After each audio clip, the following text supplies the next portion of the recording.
ये युद्ध खराब टर्न ले सकता है, इसके सारे के सारे संकेत कल शाम को आते हुए दिखे हैं। दीप, पहले तो हमारे दर्शकों को समझा दें कि हुआ क्या है। एक्चुअली हुआ ये कि इजराइल ने जो की तरफ से एक मिसाइल, ये माना जा रहा है कि जो गाजा में जाके गिरी है, वो एक हॉस्पिटल पर गिरी है और उसमें 500 से ज़्यादा लोगों की मौत हुई है। अब ज़्यादातर लोग ये मान रहे हैं कि इजराइल ने ये मिसाइल डाली है, लेकिन इजराइल का कहना है कि हमने नहीं डाली है। ये मिसाइल हमास से आ रही थी, हमने रोकी है और हमने रोकी है तो वो वहाँ जाकर गिरी है। अब क्या सही है क्या गलत है हमें नहीं पता, लेकिन ये एक बड़ा डेवलपमेंट होता दिखा है जिसमें बड़ी कैजुअलिटी हुई है, बड़ी जान का नुकसान हुआ है।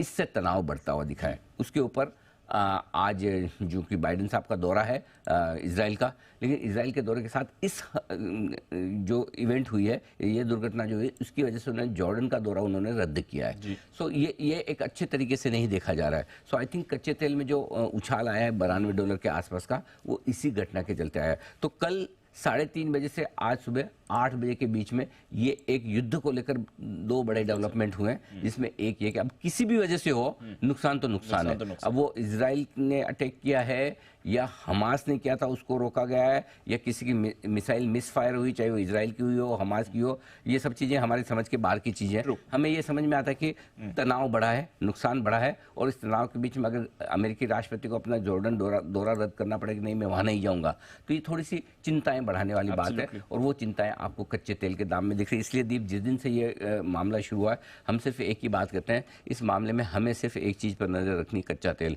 और वो कच्चा तेल इस युद्ध के शुरू होने के बाद के हाईएस्ट लेवल पर है। सर। तो इसलिए वो हमारे लिए कंफर्ट देने वाला बिल्कुल भी नहीं है, दूर दूर तक नहीं है। बिल्कुल। तो इसलिए अभी भी, आज भी, अगले 1-2 दिनों तक जाहिर सी बात है कि नजर रहेंगे। हो सकता है अमेरिकी राष्ट्रपति जब तक इजराइल में है तब तक कोई बड़े हमले हमास की तरफ से ना हो, नेचुरली उन्हें भी पता है कि कब करना है कब नहीं करना है, नेचुरली, बट फिर भी ये दिक्कत तो है। ये दिक्कत तो है। चलिए, तो ये एक चिंता का विषय हो गया सर। दूसरा, जो बाकी फैक्टर्स हैं इस युद्ध के पहले के भी, जो ये सिचुएशन खराब होने के पहले की, अमेरिकी बॉन्ड यील्ड और डॉलर दोनों हमने ऊपर डरा रहे हैं और बहुत डरा रहे हैं दीप। मतलब कंफर्ट बिल्कुल भी नहीं, कहीं भी नहीं है, दूर दूर तक नहीं है।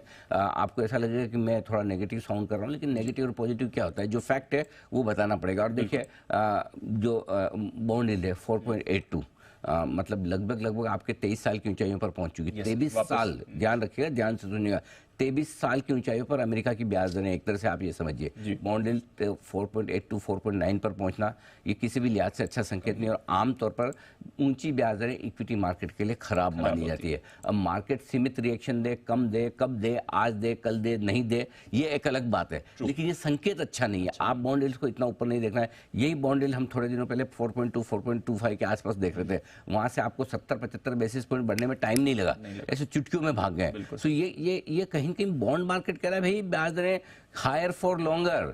ध्यान से सुनिए, देखिए मुझे, लेकिन इक्विटी मार्केट अभी इग्नोर कर रहा है, क्योंकि इक्विटी मार्केट के इग्नोर करने के अपने 2 बड़े कारण है अमेरिका में, पैसा है और कंपनियों की ग्रोथ है। इन दोनों में अभी तक कमी नहीं आई है, इसलिए इक्विटी मार्केट मजबूत है। लेकिन कितने समय तक इक्विटी मार्केट मजबूत रहेंगे या बॉन्ड यील्ड वापस नीचे आ जाएंगे, ये वक्त बताएगा। लेकिन आज के लिए संकेत बहुत अच्छे नहीं है। दूसरा, डॉलर इंडेक्स फिर से ऊपर आता हुआ दिखा है, और डॉलर इंडेक्स के ऊपर आने की वजह इजराइल हमास से आ रही है। अगर जाहिर सी बात है कि तनाव बढ़ता है दुनिया भर में, तो डॉलर को सेफ हेवन माना जाता है, सुरक्षित करेंसी माना जाता है। 106 के ऊपर निकलकर टिकता हुआ दिख रहा है। सो अगर आज आप ग्लोबल संकेत लेना चाहें, आपके इजराइल हमास से खराब है, डॉलर इंडेक्स से खराब है, बॉन्ड यील्ड से खराब है, और बचा हुआ आपका एक और संकेत जो अमेरिका के फ्यूचर्स से अगर आप लेना चाहें, तो फ्यूचर्स भी लगभग 100 पॉइंट नीचे अमेरिका के फ्यूचर्स आपके ट्रेड करते हुए दिख रहे हैं। थोड़े से अब ठीक हुए हैं, 30-35 पॉइंट नीचे है, लेकिन ओवरऑल संकेत थोड़े से ग्लोबल ढीले डाले हैं। आज तो ढीले डाले, मजा नहीं है, मजा नहीं है। तो मुझे अगर ट्रेडिंग रेंज के पार निकलने के लिए जैसे संकेत चाहिए, उसके विपरीत है थोड़े।